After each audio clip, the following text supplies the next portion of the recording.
welcome to another episode from Garage to Growth. And today, as usual, we are interviewing two inspiring entrepreneurs who have just recently, I guess, finished high school and on their entrepreneurship journey.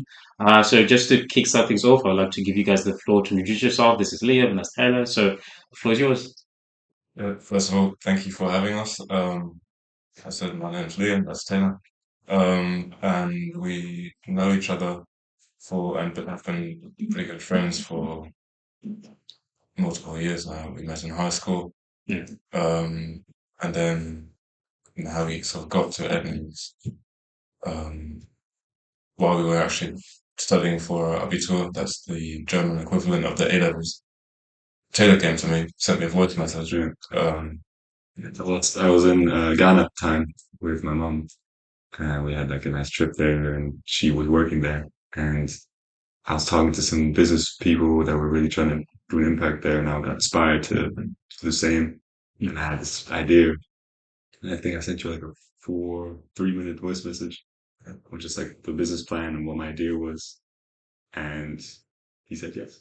And ever since then, we've been trying. Trying. Well, after school, we've been trying more. Try and work on it.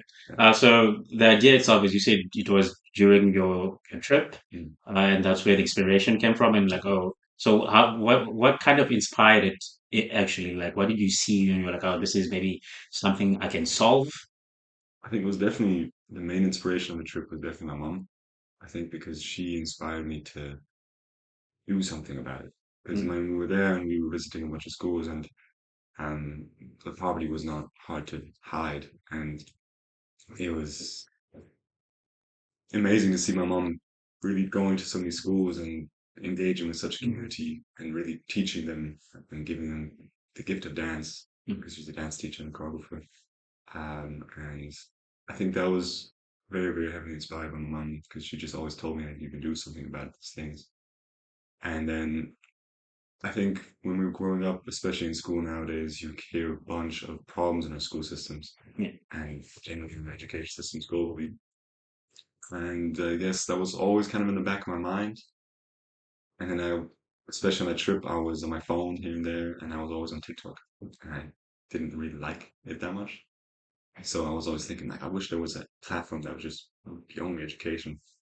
It could just give me a feed that would be useful and I wouldn't waste my time. And I kind of connected those two problems together and I thought of a solution. Hmm.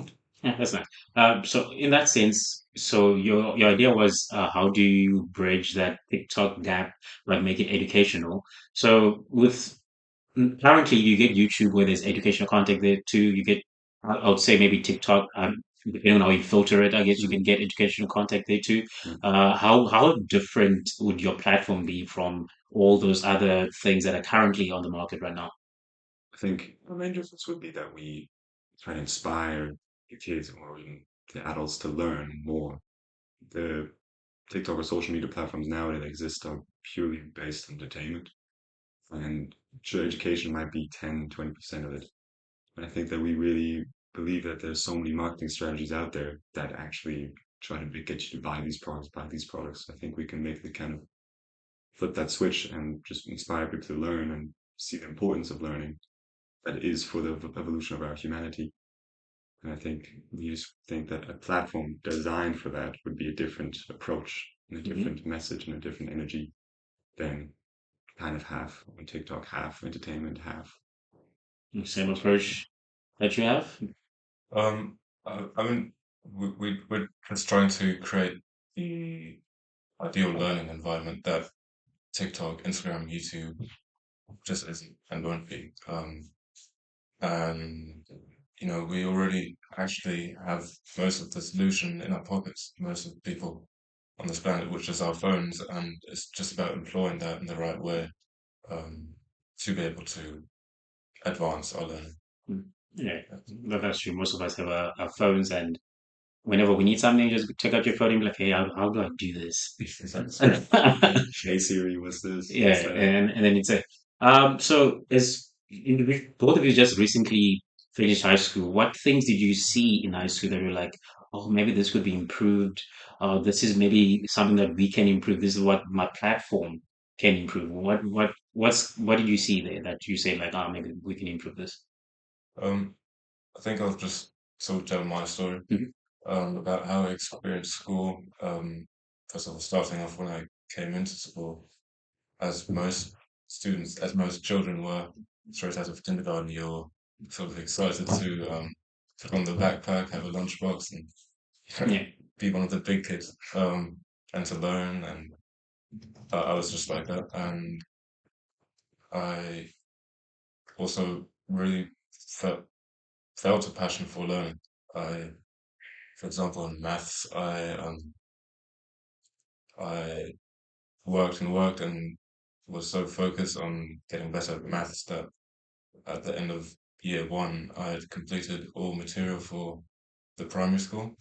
Um, and then at some point, what happened was because I just had no new material to work on, and the education of school wasn't personalized properly.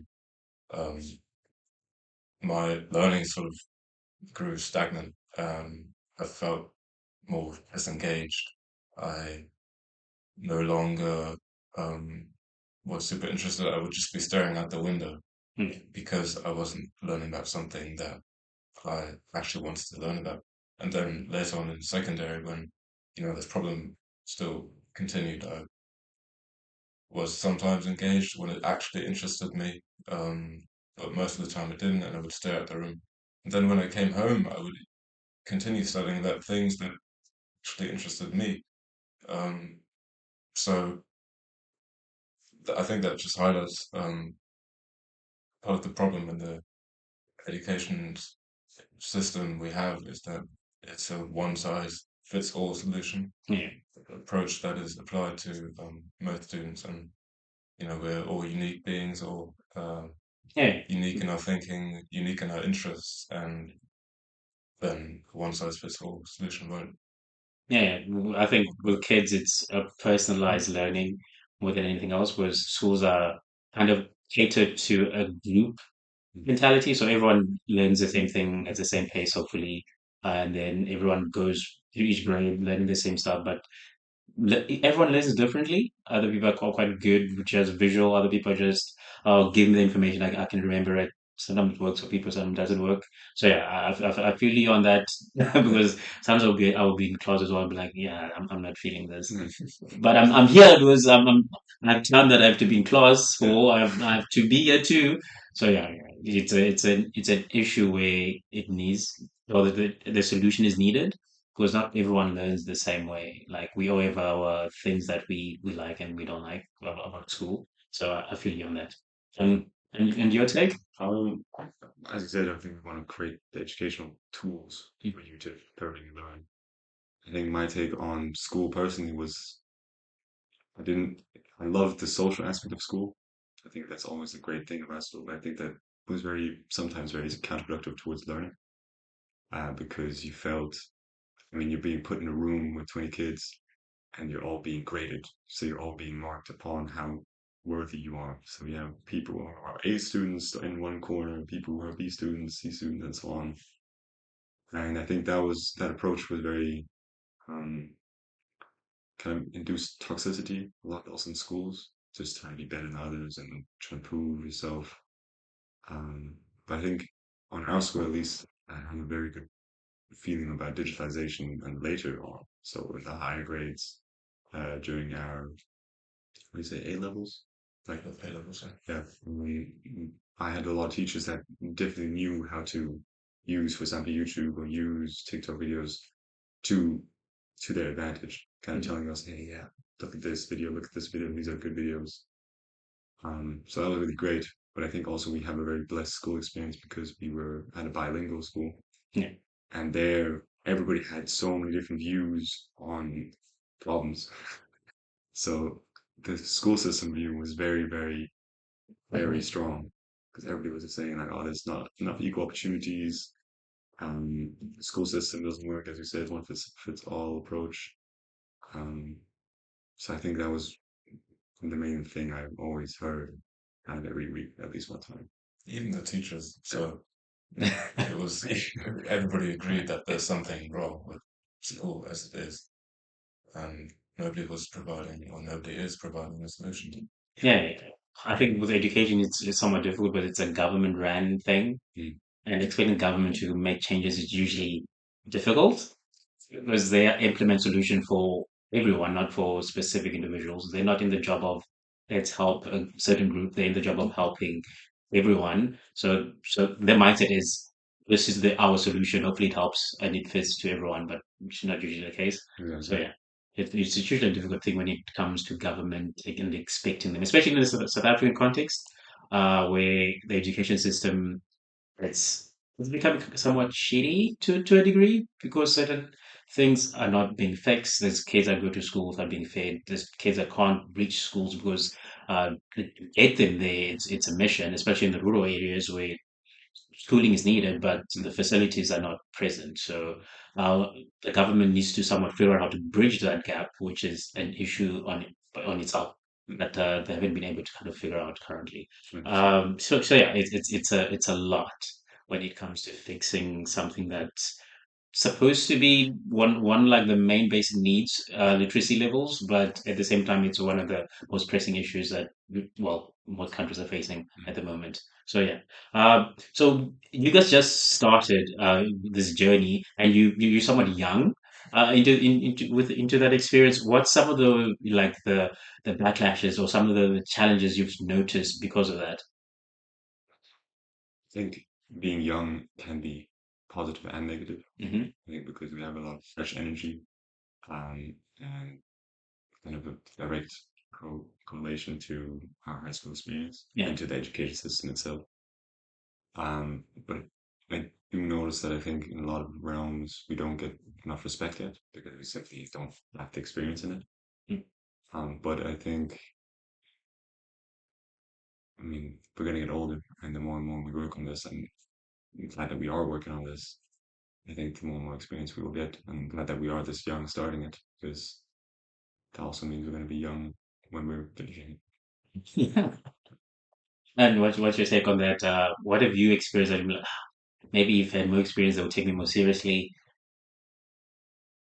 I mean, I think part of the problem is that we don't have any results to show yet. Hmm. Um, I think if we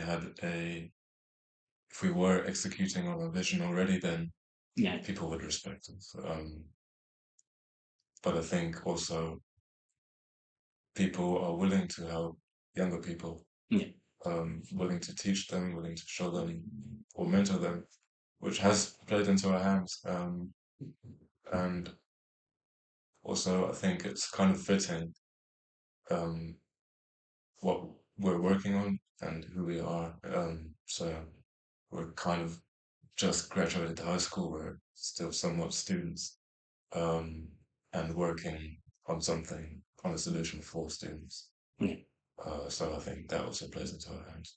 Hmm. Yeah, it does. So you spoke on that notion of you still young, and sometimes people think, oh, you don't have the experience. So what like mechanisms have you implemented to kind of gain somewhat credibility? Let's say you pitching an idea to someone, how would you go about going through all of that process and preparing for it? How do you guys do that? I mean, together we've done, I mean, we always keep on working on our presentation Hmm. to present at any given time moment.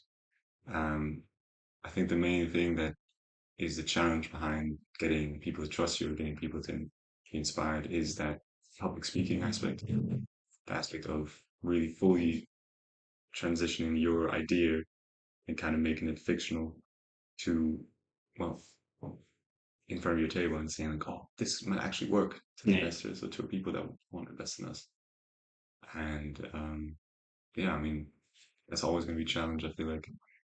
But if the way or the road that we're on right now, it's doing pretty well, pretty good.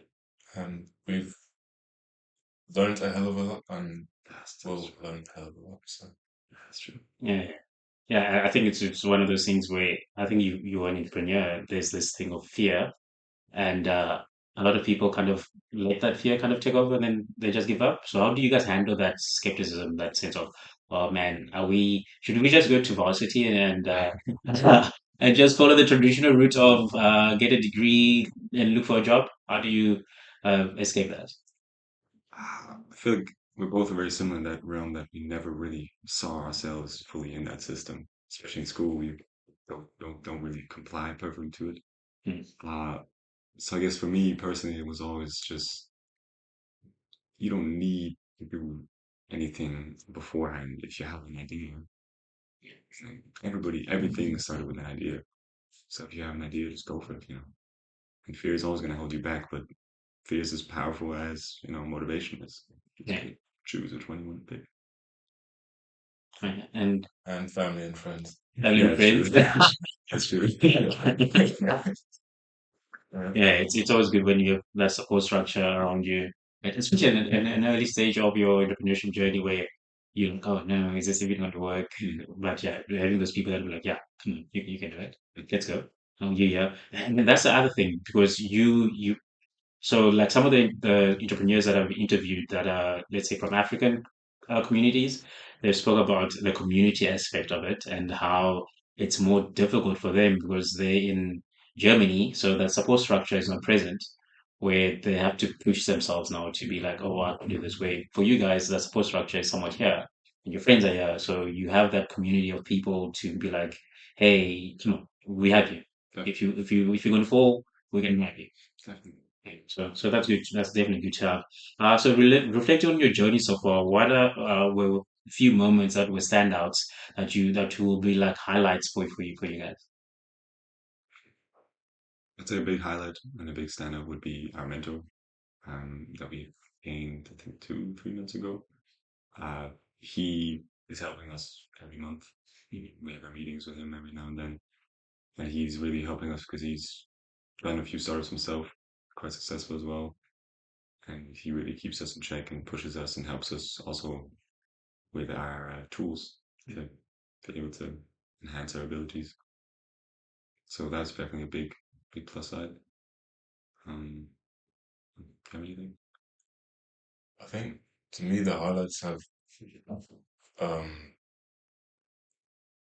I mean we've been pitching events and those type of things and for that. But I think the highlights will be looking back in a couple of years, I think the highlights will be points where, we learned something. Where maybe we failed, maybe um we had to redirect our course in a way, um and focus on the right things, not the wrong things. And I think for me, um, we spent some time doing things that might not have been moving the needle, so to say, and had to redirect our course. Um, but that has been probably one of the highlights for me. That's been a valuable learning. So, to touch on the few things where you said you had certain things that you've done that didn't work. Was this in terms of the product itself that you're working on, where you're building a few ideas that you were like, oh no, we need to cut down, scale down, because there's this whole commotion of don't start big, start small, and then scale up. Yeah. Was it one of those things that you encountered? I'd say yeah. I mean, I think we have a big dream and big aspiration. Yeah. We really like that. Uh, I think we kind of started in a lot of different points and then did a bit in different points. And I think this year we've focused very much on the root and tools for them, one for me, and um, it's going to take a bit longer, I think, for both of us. But we learned from all those little explosions that we have to focus on the smaller ones, as you said. So, Mm. yeah. I mean, from the beginning, our approach was right. Let's pitch, let's show people our app prototype, let's get money, not Ah, ah. and let's get much money, and then it's gonna work somehow. Someone else will wait. Um, I think, well, we were sort of slapped in the face, and a lot of people told us that it's the market as it is right now. Unlikely that people invest into us with what we have. Mhm. Um, and so we've just sort of reverted back to first principles thinking, where we kind of just think, let's make something people want. Let's arouse attention, arouse interest in what we're building, and that's what we're working on at the moment. Yeah. Yeah, the thing of arousing attention, it's kind of the biggest thing I think when you're first starting off, Yeah. because you need to grab people the first time you're there. And then that's how you get investors, and that's how you get people to be intrigued in your idea. So how do you go about arousing attention as you mentioned? Well, um, right now we are very much in the garage phase. As well put, as Um, well put.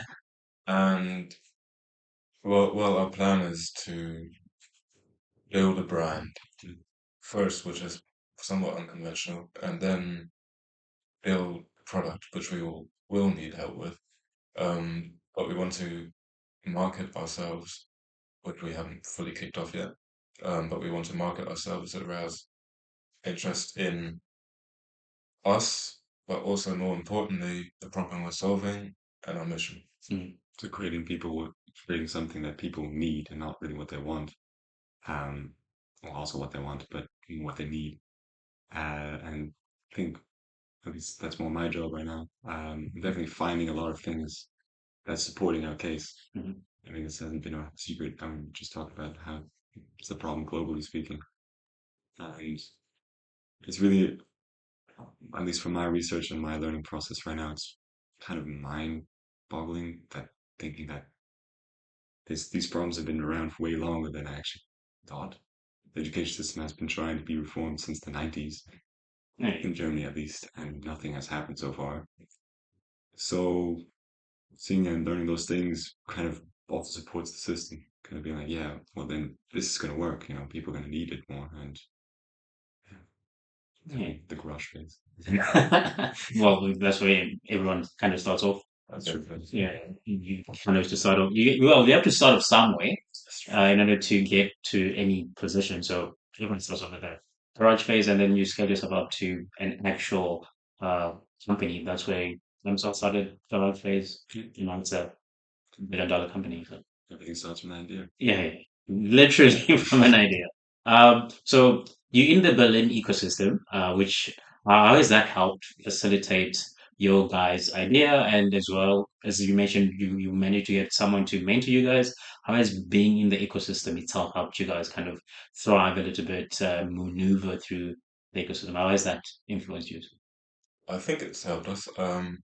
We've been able to attend sort of networking events. That's where we met you. Yeah, Um, and there are a bunch of good resources available to us that are usually government funded. mm, Um, and yeah, we've been able to meet interesting people, but at some point, what our conclusion has been, um, we can meet as many people as we want.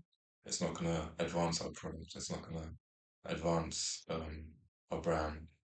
Um, so, you know, yeah, I think the ecosystem in Berlin, especially for the ed tech scene right now, um, it's quite good.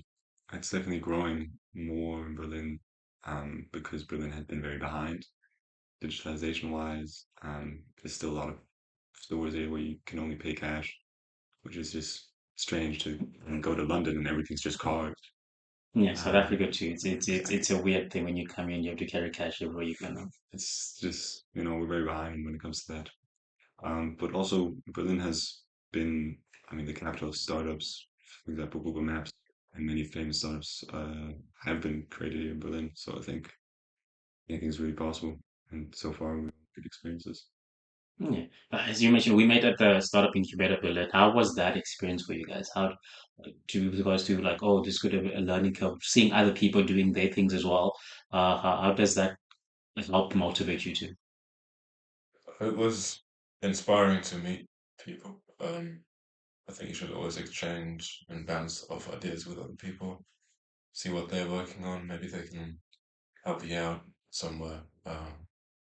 It was definitely recommendable. But then in retrospect, we probably didn't work as much on EDME as we were supposed to. Hmm. Um, So you can't do both. Yeah.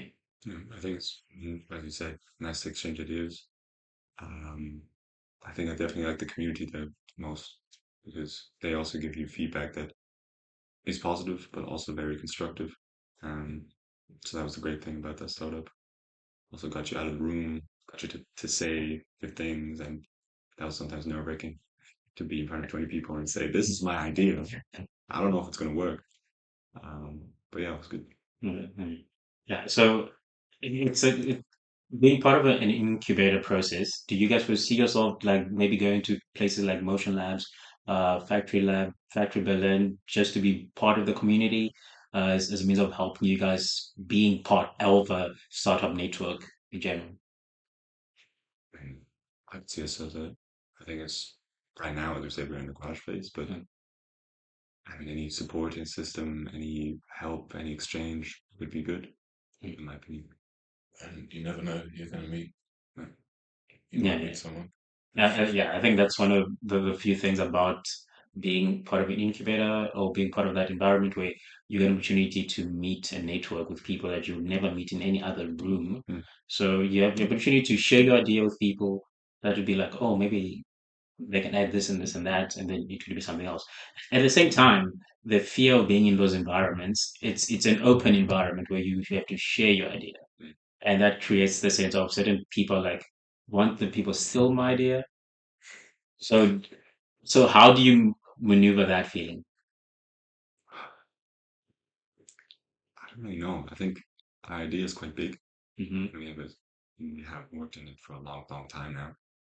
And then to have a specific style, the way we want to do it, I think our idea was, or the way we battle that is just by being better and making a better product. And hopefully faster. Yeah. Hopefully, Yeah, faster. yeah, yeah. Because early adapters are usually the ones who kickstart things off, Mm. which is one of the things of being in a open uh, startup community where people go and share early ideas where you don't have the MVP, no product is, you're just talking about it, where anyone can equip the idea and maybe build it 2, 3 weeks earlier than you. Mm. And you're like, wait, wasn't that my idea though? But at the same time, you can't say anything because if they have the patent, they have the trademark, that's it. For you, it was just an idea. For them, it's the actual thing now. Sure. Yeah, so yeah, it's a tricky thing where I think there's fear among certain individuals that are like, but if what happens if I have an idea and someone steals it? And I think one of the people at the startup incubator were like, if that's your thing, you can't be in this environment. Was then you just can't be if you are scared to share your idea and you're scared someone will steal it. You just don't work. And I think you also need to expect people to have the same idea. Maybe they're not in Berlin, maybe you don't know them, Yeah. um, and you haven't talked to them, but somebody might have an idea that's similar to yours, and you just need to be quick. Quick. I think I also thought, like, I thought that as well, and people might steal our idea. But Mhm. then at the incubator, I was thinking, but if I don't want to steal any of their ideas, why would they steal mine? I'm so occupied with my own thing. Yeah. I bet the same for all of them. Why would they be occupied with mine? Yeah, there's that too.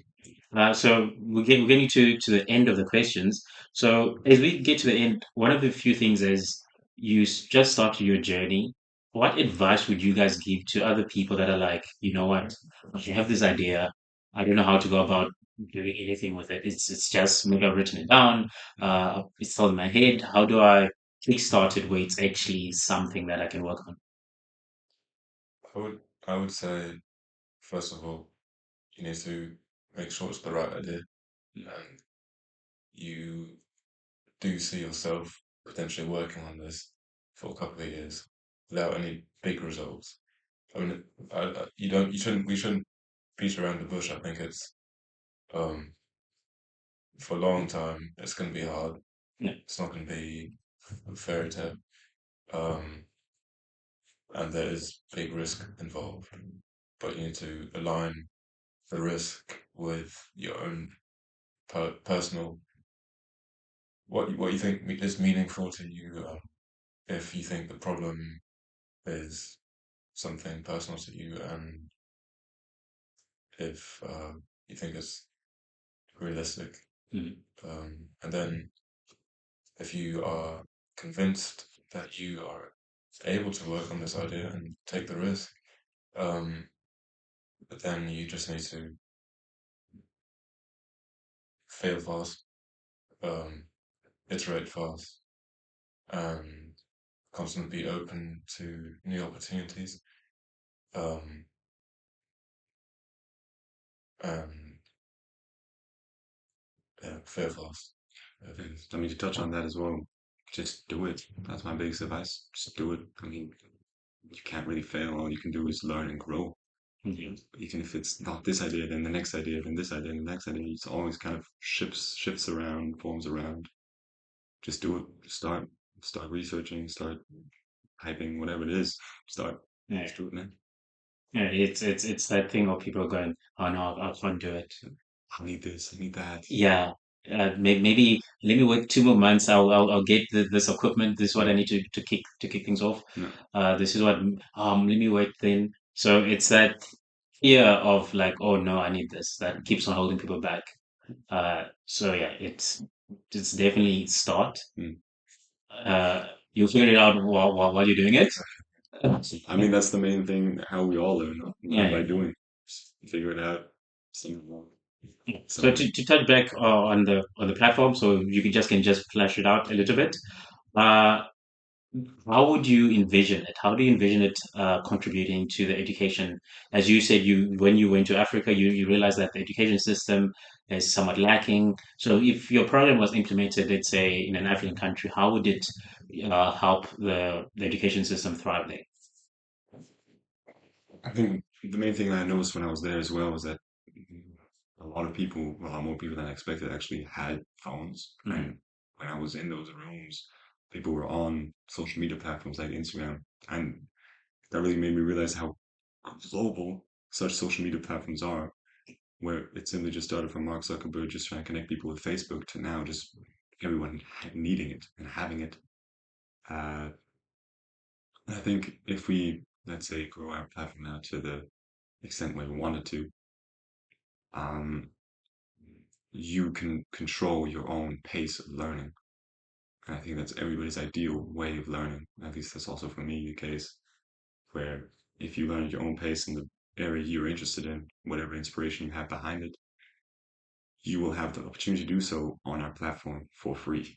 And I think that's the main attraction there.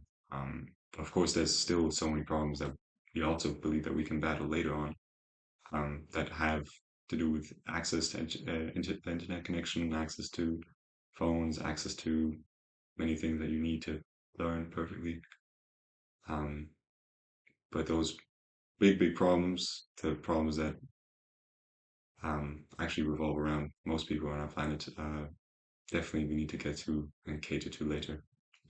Right now, as you said, in garage bands, we need to focus on the small things. Yeah, But later on, I can definitely imagine ourselves helping that cause. We're not trying to, you know, break down the school system and remove schools. There's still value to schools, but what we're just trying to do is supplement the learning in school, um, and not only in school, hopefully also inspire people to learn outside, older people, inspire people to be lifelong learners, because it's, as we believe, one of the true values and passions we can find in life. Yeah. I mean, yeah, students nowadays spend around 5 hours per day on their phone and on social media platforms. I mean, they need to be new modernizing, new digitalization, indicated to the needs of the newer generations yeah. that are coming. And the way to do that is in our pocket. Yeah, it is, and especially with the new trend of like so some companies removing degree requirements, Hmm. where they can reteach you. All you have to do is just you can reteach anyone skills Yeah.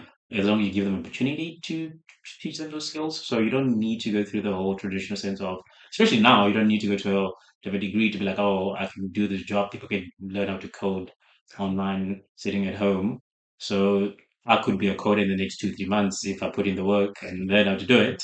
I don't have to go to do any degree to do so. So we have got into that age where things have shifted completely.